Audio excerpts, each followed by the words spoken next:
Pourquoi Solana a-t-il perdu 40% de sa valeur sur le dernier mois? Eh bien, c'est ce à quoi nous allons essayer de répondre sur cette vidéo. Salut, moi c'est Jay, nous sommes le mardi 18 février 2025 et aujourd'hui on va décrypter ensemble l'actualité crypto et faire une analyse technique du Bitcoin, de l'Ethereum et du Solana. Alors, installe-toi confortablement, c'est parti!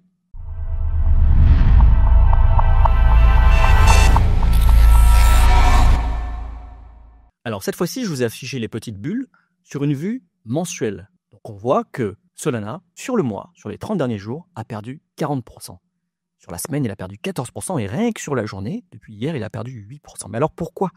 Pourquoi cette baisse drastique sur le Solana alors que depuis le début du bull run, c'est la blockchain phare des memecoins et des nouveaux projets? Eh bien, nous allons voir ça sur les deux premières news du jour. Tout d'abord, la société FTX va rembourser 11,2 millions de sols, donc plus de 2 milliards de dollars, à ses clients. Comme vous le savez, en 2022, la plateforme de trading FTX a mis la clé sous la porte, gelant ainsi les fonds de millions de personnes. Après un redressement judiciaire, la mise derrière les barreaux de son CEO Sam Bankman-Fried, les utilisateurs détenteurs de Solana vont enfin pouvoir se faire rembourser. Alors, il y avait déjà eu des vagues de remboursement, mais jusqu'à présent, elles concernaient les détenteurs de Bitcoin et d'Ethereum. Et les remboursements avaient été effectués en dollars, à la valeur de l'époque. Donc quand les clients se sont fait rembourser, il y a eu une pression acheteuse, puisque les clients ont récupéré du dollar et donc ont pu investir dans des crypto-monnaies. À l'inverse, là, ce sont des Solana qui vont être remboursés. Et donc, il y aura une quantité d'utilisateurs qui sont probablement en profit, puisque le Solana est assez haut, en tout cas plus haut qu'à l'époque en 2022. Et donc ces utilisateurs souhaiteront certainement prendre leur profit, ce qui implique une grosse pression vendeuse. La totalité, je vous le rappelle, de ces Solana qui vont être débloqués représente 2 milliards de dollars. Cela représente donc une grosse pression vendeuse sur le marché pour Solana. Également, nous avions Javier Milei, le président de l'Argentine, qui a voulu suivre l'exemple de Trump et créer son propre memecoin, Libra, sur la blockchain Solana. Et, à l'image du président des États-Unis, a pris ses profits et a ce qu'on appelle rug pull sur les utilisateurs. C'est-à-dire qu'en gros, il a fait artificiellement monter le prix en promouvant le token, puis, une fois que son prix était très élevé, il a vendu une grosse partie de ses positions, prenant ainsi ses profits et faisant également, du coup, chuter le prix du token. Alors aujourd'hui, il se défend en disant que non, je l'ai pas promu, je l'ai juste partagé. Ceux qui ont investi dans ce token savent très bien dans quoi ils mettaient les pieds. Ce sont des traders de volatilité. Mais pas plus tard qu'hier, il avait non seulement promu le token sur son compte X, mais également il avait carrément mis un mode d'emploi sur comment acheter du Libra en ligne. Il a même fait chuter l'indice boursier principal de l'Argentine de près de 5,7% suite à ce scandale. Et donc ces éléments font que le volume de trading sur Solana a baissé de 24% sur la dernière semaine et a atteint ainsi son plus bas depuis mi-décembre 2024 et provoquant une chute de son prix qui se situe à peu près aujourd'hui à 170 $. Ensuite, news suivante. Alors je vous parlais dans une précédente vidéo de Hyperliquid. Hyperliquid, donc, qui est un exchange décentralisé, qui permet donc de faire du trading directement sur la blockchain, sans passer par un exchange centralisé. C'est-à-dire qu'en fait, il n'y a pas besoin de KYC. On trade directement sur la blockchain. On connecte son wallet et on peut trader directement. Hyperliquid offre juste une interface, mais n'est pas un intermédiaire. Alors c'est d'ailleurs une des plus belles réussites 2024, et son token s'est très très vite apprécié dès sa sortie, sans perdre beaucoup de valeur comme la plupart des tokens à leur listing. Et alors ça y est, le Hyper EVM Mainnet est live et offre donc la possibilité à Hyperliquid d'utiliser les smart contracts tout en gardant sa rapidité et sa faible latence pour le trading. Alors un smart contract, qu'est-ce que c'est? C'est un contrat intelligent évidemment, et c'est un programme informatique stocké sur la blockchain directement qui s'exécute automatiquement lorsque certaines conditions prédéfinies sont remplies. Il permet d'automatiser des transactions et des processus sans avoir besoin d'un intermédiaire. Alors peut-être que ça ne vous parle pas, mais je vais vous donner quelques exemples d'utilisation. Alors les smart contracts peuvent être utilisés en finance décentralisée, en DeFi, sur les DEX comme Hyperliquid, comme Uniswap, ou sur les plateformes de prêt comme Aave ou Compound. Mais ils peuvent être aussi utilisés par les NFT. Smart contracts pour la création, l'achat et la vente d'objets numériques uniques. Ils peuvent être aussi utilisés comme supply chain, suivi automatisé des transactions logistiques. Et ils peuvent être aussi utilisés pour des jeux sur la blockchain, gestion des actifs en jeu de manière transparente. Pour résumer, les smart contracts sont l'élément clé qui permet d'automatiser et de sécuriser les interactions sur la blockchain sans nécessité de tiers de confiance. Alors, news suivante, qui est en rapport avec la miniature, Ethereum a surperformé le marché sur les dernières 24 heures et on a vu beaucoup d'Ethereum quitter les exchanges. Qu'est-ce que ça veut dire? Qu'en réalité, les Ethereum ont été achetés et ont été déplacés vers des wallets externes qui ne sont pas détenus par des exchanges.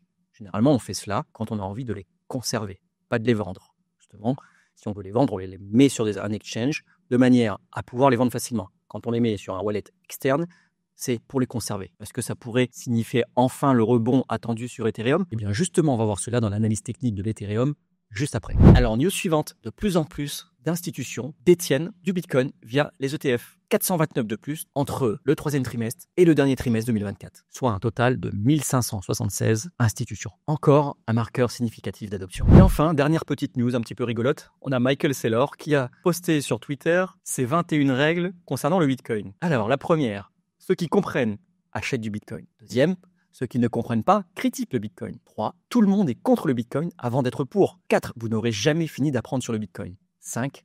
Le Bitcoin est alimenté par le chaos. 6. Le Bitcoin est le seul jeu dans le casino où nous pouvons tous gagner. 7. Le Bitcoin est la seule chose dans l'univers que vous pouvez véritablement posséder. 8. Tout le monde obtient du Bitcoin au prix qu'il mérite. 9. N'achetez du Bitcoin qu'avec de l'argent que vous pouvez vous permettre de perdre. 10. Les tickets pour s'échapper de la matrice sont en Bitcoin. 11. La compréhension du Bitcoin est réservée à ceux qui ont besoin de savoir. 12.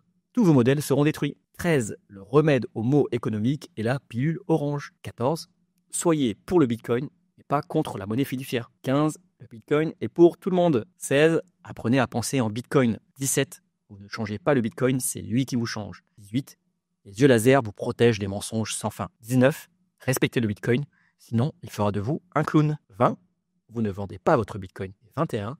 Répandez le Bitcoin avec amour. Alors, il faut rappeler que Michael Saylor, c'est le patron de la société qui détient le plus de Bitcoin au monde. Il a fait du Bitcoin son fer de lance. Il n'arrête pas d'en acheter. Il a fait des montages financiers incroyables pour pouvoir lever des fonds et emprunter encore plus d'argent pour acheter du Bitcoin. Et aujourd'hui, sa société a gagné énormément de valeur grâce à cela. J'ai presque envie de dire que l'avenir de sa société dépend du Bitcoin, mais également l'inverse est presque vrai parce que on voyait hier que la société de Michael Saylor qui s'appelle Strategy, elle plus tous les ETF cumulés détiennent au total 5% de la supply Bitcoin existante. Donc si la société de Michael Saylor venait à faire faillite, forcément cela se ferait ressentir sur le marché Bitcoin. C'est tout pour les news, on va passer au calendrier économique qui est bien vide aujourd'hui, effectivement, il n'y a absolument rien de prévu. Alors hier c'était un jour férié et vous allez voir... apparemment, le Nasdaq était toujours ouvert et on a quand même beaucoup swingé. Donc rien pour aujourd'hui. Demain, on aura un discours de Trump sur les coups de 3h du matin. Alors du coup, ça sera dans la nuit. Et à 20h, on aura les minutes de la Fed, compte rendu de la réunion du FOMC, qui tombe pile pendant la session de New York et donc qui amènera beaucoup de volatilité sur le marché. Attention. Alors une petite vue sur la liquidation heatmap. Donc on voit que beaucoup de liquidités se sont accumulées depuis hier. Nous sommes en vue semaine et elles se sont accumulées juste en dessous de nous, aux alentours des 95 000 $. Et donc, on voit qu'on a bien tenu nos supports et que le prix a rebondi juste sur ces niveaux. Alors, il y avait des liquidités, on les voit. En fait, elles commencent vraiment à s'accumuler au moment où on a touché ici. En fait, à partir de là, il y a beaucoup de personnes qui ont parié à la hausse. Vous voyez, ce que je vous expliquais hier. Et là, ce sont donc leurs zones de liquidation. Ce sont des gens qui parient avec levier. Si le prix redescend dans ces zones-là, ce sont des personnes qui se font liquider. Et du coup, le prix aurait tendance à traverser ce qu'on appelle une cascade de liquidation, parce qu'une personne qui a ouvert un pari à la hausse, c'est ce qu'on appelle un long, c'est un achat. Et donc, pour clôturer sa position, il faudra donc qu'il effectue une vente. Et si le prix redescend dans ces zones-là et qu'il se fait donc liquider, sa position va donc être clôturée par une vente forcée. Et qu'est-ce que fait une vente? Elle fait chuter le marché. Donc le cumul de toutes ces personnes qui se font liquider peut effectivement provoquer un phénomène de cascade de liquidation. C'est ce qu'on appelle un cascade de liquidation. Alors il y a d'autres scénarios possibles, puisque beaucoup de market makers savent qu'il y a des liquidations à venir chercher ici, et donc de la liquidité, et donc du coup se positionnent ici à l'achat pour avoir des liquidités en face de leurs ordres et permettre ainsi un rebond. Donc les cascades de liquidation ne sont pas garanties à 100%, vous voyez, le prix a rebondi juste ici, et on se dirige vers le scénario que je vous expliquais hier. Alors on passe tout de suite sur l'analyse du Bitcoin qu'on voit en daily et on voit qu'on est toujours dans cette zone d'accumulation et même plus précisément dans cette toute petite zone là entre les 94-95 000 $ et les 98-99 000 $. on est coincé dedans depuis 15 jours. Hein. Là, c'est la léthargie la plus totale. Le Bitcoin reste coincé dans un range. On zoome un petit peu, et donc on voit qu'en daily, effectivement, voilà, hein, on a des dojis. Les dojis, ce sont des bougies avec presque pas de corps et de longues mèches. On a pas mal de dojis qui se sont accumulés sur la semaine dernière. Et là, même si on a des corps, on reste dans le même range. Alors, on va zoomer un petit peu en 1 heure, que je vous explique toutes les zones que j'ai tracées. Alors, je vous parlais hier du gap CME. Si vous ne savez pas ce que c'est, je vous invite à regarder la vidéo hier. Je vous mettrai un petit lien en haut. Et donc, je vous disais hier que, selon moi, le prix allait revenir combler ce gap, voire le dépasser, irait probablement toucher l'order block, réagir. Voilà. Et sur les prochaines semaines, mon scénario, c'était ça. Hop, hop, hop, hop, hop. Voilà. Et après, un retracement un peu plus sévère quand on touchera ce fair value gap daily. Alors, je n'ai pas de boule de cristal, c'est mon scénario. J'ai expliqué dans les vidéos précédentes comment bouger le prix et comment il réagissait sur les order blocks, sur les fair value gap, qui sont des zones de frottement, où le prix a de forts potentiels de retournement. Et pour l'instant, ce qu'on voit en fait, c'est que cet order block, qui date du mercredi 12 février, eh ben, il tient. Si on se met en 4 heures par exemple, on voit qu'à chaque fois, on a méché dedans, mais on ne clôture jamais en dessous. Et c'est plutôt bon signe. Ce support s'est prouvé être plutôt solide. D'où ce rebond en milieu de journée sur l'order block. Alors, on est juste venu, vous voyez, ici, la ligne bleue, c'est le PDL, donc le Previous Day Low, donc c'est le plus bas d'hier. On est venu juste chercher les liquidités en dessous, on prend tous les stop-loss qu'il y avait ici, pour initier un mouvement haussier. Alors, la session de New York, c'est dans 1 heure. On verra effectivement ce qui va se passer, mais il y a de fortes probabilités pour qu'ils aillent effectivement au nord effectuer ce scénario. Alors, il existe également des scénarios baissiers.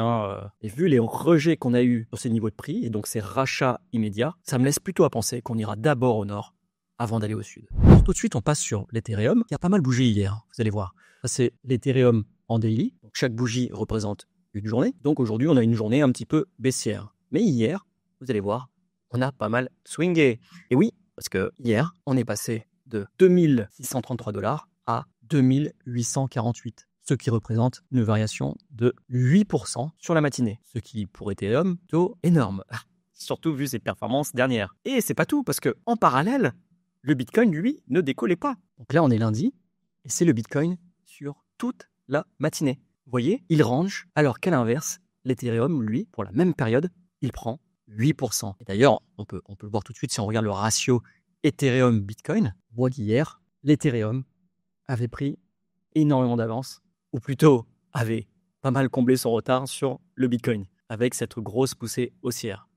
Malheureusement, et comme c'est beaucoup le cas ces temps-ci, ça n'a pas duré, et une bonne partie de cette hausse a déjà été ravalée.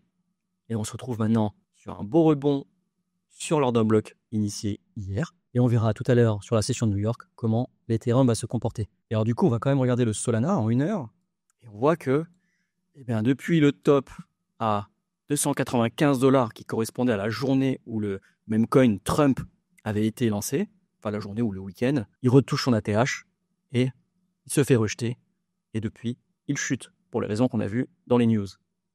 Et donc, on a même éclaté ce support où on a été venu mécher le 3 février aux alentours des 173 $. Et on est même chuté jusqu'à 163. Et là, on se trouve à peu près à 169. Ouais. Donc, plutôt bearish sur Solana. Attention, si vous avez du spot, allégez vos positions. Avec les Solana qui vont être redistribués par FTX, il y aura une forte pression baissière. Après, comme on dit, buy the rumor, sell the news. Donc, ça se trouve, ça a déjà été pricé. Et c'est pour ça que le prix a chuté. Et peut-être qu'au moment où, effectivement, les Solana vont être redistribués, il y aura un petit pic baissier, une grosse volatilité, et pour finalement se reprendre et remonter. Et enfin, je termine avec le ratio Sol-ETH. On voit que depuis juillet 2023, Solana est en train de surperformer l'Ethereum. Mais que depuis, effectivement, cet ATH du 18 janvier 2025, Solana est en train de perdre la bataille. On voit donc un gros déclin, ce qui veut dire que Solana perd de la force vis-à-vis d'ETH, et que du coup, ETH prend de la valeur face à Solana. Alors pour l'instant, on reste toujours sur un canal haussier. À voir si effectivement il y aura un break de ce canal par le bas. C'est possible. Avec toutes les news bullish qu'il y a sur Ethereum et ce FUD qu'il y a sur Solana, ce serait pas déconnant de voir au moins une grosse mèche sortir de ce canal haussier, qui dure depuis maintenant quand même presque 2 ans. C'était tout pour aujourd'hui. Si la vidéo vous a plu, n'hésitez pas à me le dire en commentaire et à vous abonner à la chaîne pour que YouTube vous propose plus de mon contenu. Je poste une vidéo quotidienne pour vous tenir informé des news sur l'écosystème crypto et je prévois également de vous concocter des tutoriels trading le week-end. Allez, cheers!